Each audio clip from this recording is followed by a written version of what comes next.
Hello बच्चों, आज हम गुडविल चैप्टर की कुछ इलस्ट्रेशन देखने वाले हैं। देखते हैं ये इलस्ट्रेशन हमसे क्या पूछता है।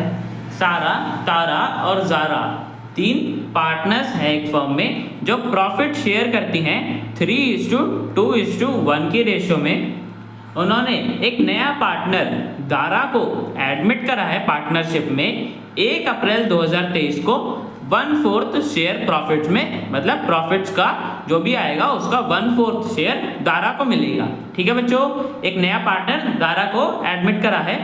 उस पर्पस के लिए फर्म गुडविल की वैल्यू कैलकुलेट करना चाहती है। और बच्चों कैसे वैल्यू कैलकुलेट करना चाहती है कि जो भी पिछले 3 या 4 सालों का एवरेज प्रॉफिट होगा, जो भी ज़्यादा होगा, या पिछले 3 सालों का या पिछले 4 सालों का जो भी एवरेज प्रॉफिट ज़्यादा आएगा उसको ट्वाइस के हिसाब से वैल्यू करा जाएगा, मतलब उसका 2 टाइम्स, उसे दुगना वैल्यू करा जाएगा गुडविल। ठीक है बच्चों, तो हमें पिछले 4 सालों के प्रॉफिट दे रखे हैं कि कंपनी ने पिछले 4 सालों में इतना प्रॉफिट करा। हमें क्वेश्चन में गुडविल की वैल्यू कैलकुलेट करने के लिए बोला है, तो बच्चों करते हैं। तो बच्चों हमें गुडविल की वैल्यू कैलकुलेट कैसे करनी है? हमें सबसे पहले देखना है कि पिछले 3 सालों का एवरेज प्रॉफिट ज्यादा है या पिछले 4 सालों का एवरेज प्रॉफिट ज्यादा है। फिर उसको ट्वाइस के हिसाब से उसको दुगना वैल्यू करना है गुडविल। ठीक है बच्चों, तो हम सबसे पहले पिछले 3 सालों का एवरेज प्रॉफिट निकालते हैं। तो बच्चों देखो, पिछले 3 साल हमारे कौन से हो गए? 2023, 2022, 2021। ठीक है बच्चों, तो इन सालों में फर्म ने इतना प्रॉफिट करा था। और बच्चों एवरेज प्रॉफिट के लिए हम क्या करते हैं? जितना भी हमारा प्रॉफिट होता है उसे टोटल कर लेते हैं। तो 3 सालों का हमने टोटल करा, तो टोटल प्रॉफिट बच्चों हमारे पास इतना आ गया 1,09,500। ठीक है बच्चों, नंबर ऑफ ईयर्स हमने 3 सालों का करा है, 3 सालों का एवरेज निकालना है ना, तो एवरेज प्रॉफिट में हम टोटल प्रॉफिट को डिवाइड कर देते हैं नंबर ऑफ ईयर से। तो बच्चों 1,09,500 टोटल था, उसे डिवाइड कर दिया 3 से, तो हमारे पास एवरेज प्रॉफिट आ गया पिछले 3 सालों का इतना 36,500। ये एवरेज प्रॉफिट था पिछले 3 सालों का।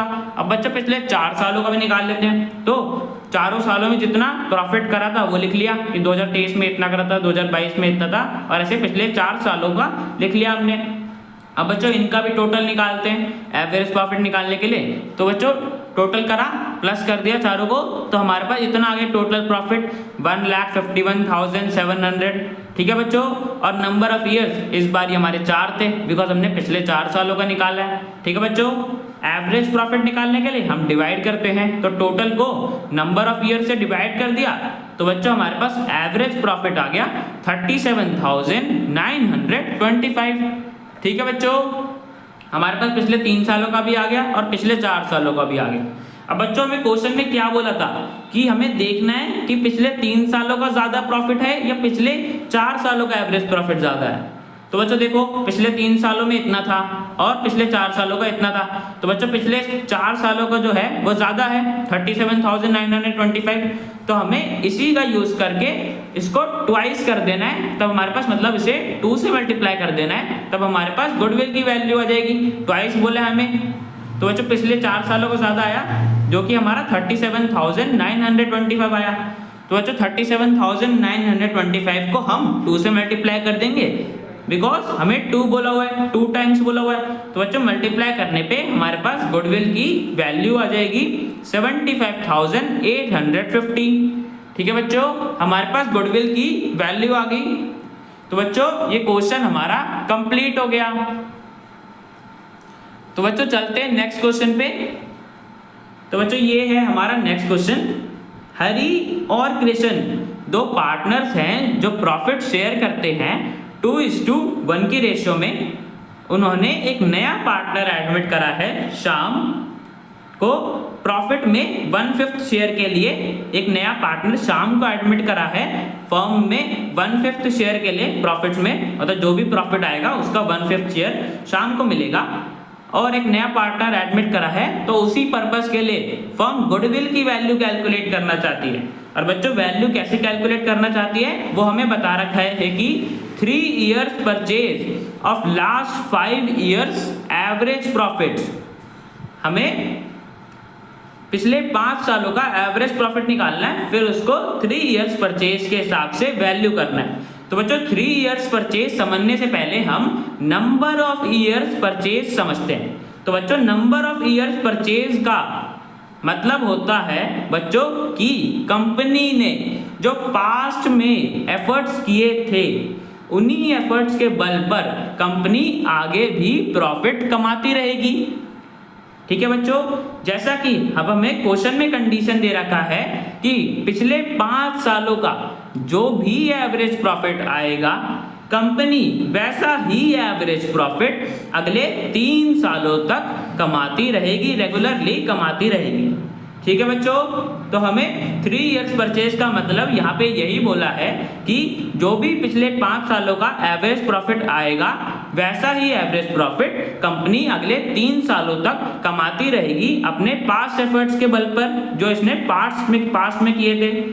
ठीक है बच्चों, तो हमें पिछले 5 सालों का प्रॉफिट भी दे रखा है, उसको हमें 3 इयर्स परचेज के हिसाब से वैल्यू करना है।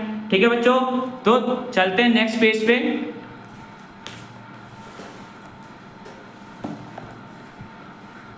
तो बच्चों देखो पिछले 5 सालों का प्रॉफिट ये है।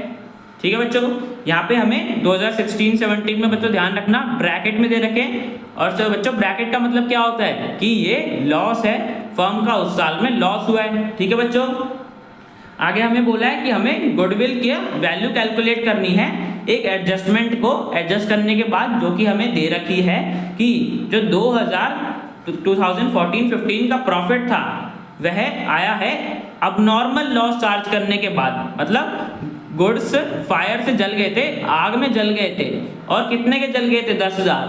तो बच्चों ये अब नॉर्मल लॉस होता है फर्म के लिए, जिसको ट्रीट करने के बाद हमारे पास इतना प्रॉफिट आया है। ठीक है बच्चों, तो हमें इस एडजस्टमेंट को भी एडजस्ट करके गुडविल की वैल्यू कैलकुलेट करनी है। ठीक है बच्चों, तो करते हैं। तो बच्चों देखो 2013-14 में इतना नॉर्मल प्रॉफिट था, और बच्चों अब 2014-15 में देखते हैं। देखो बच्चों 40,000 तो प्रॉफिट था, ठीक है, और उसी साल हमारे गुड्स फायर से जल गए थे, आग में जल गए थे, जिससे कंपनी को लॉस हो गया था 10,000 का। और बच्चों loss of goods by fire को हम अब नॉर्मल लॉस कहते हैं। अब नॉर्मल लॉस मतलब जो नॉर्मल कोर्स ऑफ बिजनेस में नहीं आता, जो रेगुलर नेचर में नहीं होते। तो बच्चों नॉर्मल प्रॉफिट में हमारे सारे वही ट्रांजैक्शंस आती हैं जो नॉर्मल कोर्स ऑफ बिजनेस में हो। ठीक है बच्चों, तो हमारा ये अब नॉर्मल लॉस जो गुड्स फायर से जल गए, ये रेगुलरली थोड़ी ना होता है, ये नॉर्मल कोर्स ऑफ बिजनेस में नहीं आता। और बच्चों हमने इसका ट्रीटमेंट करा है। अब बच्चों देखो लॉस है, लॉस से हमारा क्या होता है? प्रॉफिट था कम हो गया होगा ना, प्रॉफिट लॉस से कम हो जाएगा। ठीक है बच्चों, पर हमें तो अब नॉर्मल लॉस को इंक्लूड ही नहीं करना था, तो हमारा प्रॉफिट जो ये 40,000 दे रखा है, ये तो कम है, प्रॉफिट और ज्यादा होना चाहिए, बिकॉज ये तो इसे ट्रीट करने के बाद आया ना, इसे चार्ज करने के बाद आया। 10,000 लॉस का चार्ज करने के बाद इतना प्रॉफिट आया। तो बच्चों हमें यहाँ पे प्रॉफिट कम शो हो रहा है, बट एक्चुअली हमारे पास प्रॉफिट अवेलेबल नॉर्मल प्रॉफिट ज्यादा है, तो हमें इसे प्लस करना पड़ेगा। तो 40,000 में हमने 10,000 प्लस कर दिया। तो बच्चों उस साल के लिए हमारे पास नॉर्मल प्रॉफिट आ गया 50,000।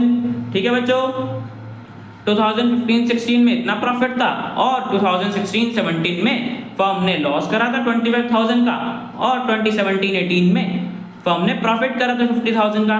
ठीक है बच्चों, तो अब हमें एवरेज प्रॉफिट मेथड से बोला है, तो हमने टोटल कर लिया पिछले 5 सालों का प्रॉफिट। तो बच्चों टोटल करने पे हमारे पास 2 लाख रुपीज आ गया। अब बच्चों एवरेज प्रॉफिट हम कैसे निकालते हैं? Total profit divided by number of years. तो 2 लाख को हमने 5 से डिवाइड कर दिया, बिकॉज पिछले 5 सालों को बोला था, तो नंबर ऑफ ईयर्स 5 था, उसे डिवाइड कर दिया 2 लाख डिवाइडेड बाय 5, तो हमारे पास एवरेज प्रॉफिट आ गया 40,000 का। ठीक है बच्चों, अब हमें एवरेज प्रॉफिट पता है, तो हम गुडविल की वैल्यू कैलकुलेट कर सकते हैं। तो बच्चों गुडविल का क्या फॉर्मूला होता है? Average profit multiply by number of years purchase. ठीक है बच्चों, एवरेज प्रॉफिट 40,000 था, नंबर ऑफ ईयर्स परचेज हमें 3 बोला था क्वेश्चन में, 3 ईयर्स परचेज, जो कि मैंने समझाया था कि नंबर ऑफ ईयर्स परचेज क्या होता है। ठीक है बच्चों, तो 40,000 को 3 से मल्टीप्लाई कर दिया, तो हमारे पास गुडविल की वैल्यू आ गई 1,20,000। ठीक है बच्चों, गुडविल की वैल्यू हमने कैलकुलेट कर ली, और बच्चों ये क्वेश्चन हमारा कंप्लीट हो गया। मिलते हैं नेक्स्ट